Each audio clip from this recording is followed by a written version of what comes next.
Most people think of a bad credit utilization ratio as a credit score problem. It's not just a score problem, it's a money problem. And the dollar amounts are bigger than most people realize. In the next 7 minutes, I'm going to show you exactly how much a high utilization ratio is costing you in real money, on your car loan, your mortgage, your credit cards, and the fastest ways to bring it down, even if you can't pay off your full balance today. Let's start with the number most people focus on: your credit score. A high utilization ratio drags your score down. We've covered that in detail in earlier videos. But here's what most people skip past. The reason the score drop matters isn't the number itself. It's what that number costs you every time you borrow money. Here's the math on a car loan. The average new car loan in the United States is around $40,000. A borrower with excellent credit, a score of 750 or above, might qualify for an APR of around 5%. A borrower with fair credit, a score in the 580 to 669 range, which is where high utilization tends to push people, might face an APR of 10 to 12%. On a $40,000 car loan over 60 months, the difference between 5% APR and 11% APR is roughly $5,200 in extra interest. Same car, same loan amount, same bank, different credit score. That's $5,200 out of your pocket because of a number that could have been fixed in one billing cycle.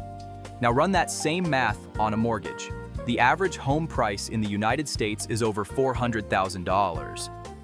A borrower with a score above 760 might qualify for a 30-year fixed rate around 6.5%. A borrower in the 620 to 660 range, again where high utilization lands people, might face a rate of 7.5% or higher. The difference between 6.5% and 7.5% on a $350,000 mortgage is over $75,000 in additional interest over 30 years. $75,000. Because of a utilization ratio that could have been corrected before the loan application.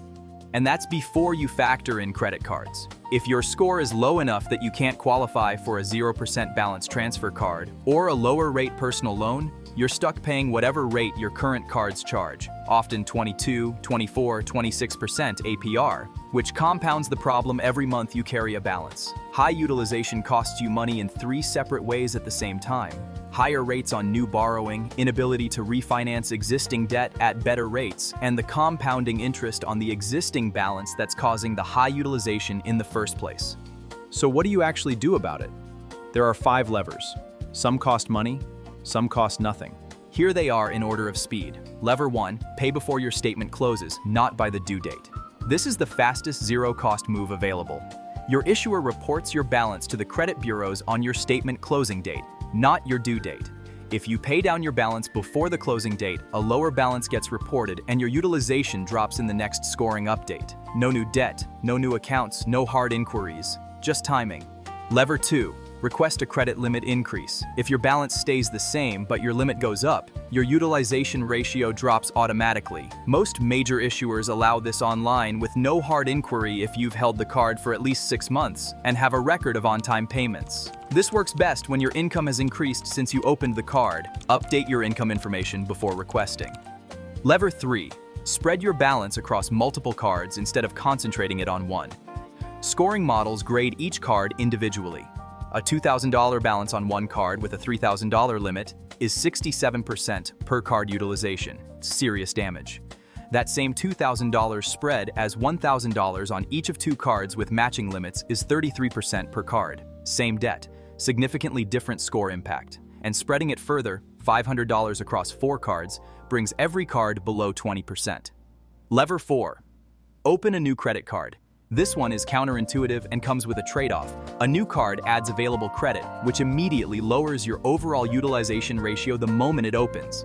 The trade-off, the hard inquiry and the new account both temporarily lower your score slightly, and the average age of your accounts drops. This lever makes sense if you need a meaningful long-term utilization fix and have time for the account to age before a major loan application. It does not make sense if you're applying for a mortgage in the next 6 to 12 months. Lever 5. Pay down your highest utilization card first, not your highest balance card. This is the most common mistake people make with paydown strategy. If you have card A with a $5,000 limit and a $4,500 balance, that's 90% per card utilization, and card B with a $10,000 limit and a $6,000 balance, that's 60%. The math says pay card B first because the balance is larger. But the score impact says pay card A first because getting a card from 90% to under 50% has a much larger score effect than moving card B from 60% to 50%. Target the card with the worst per card utilization first, not the largest balance. You'll see the score improvement faster, and faster improvement means you may qualify for better refinancing options sooner, which can actually help accelerate the debt paydown itself. Here's how to put this together as a 30-day action plan. Day 1. Log into every credit card account and write down 3 numbers for each: the current balance, the credit limit, and the statement closing date. Day 2.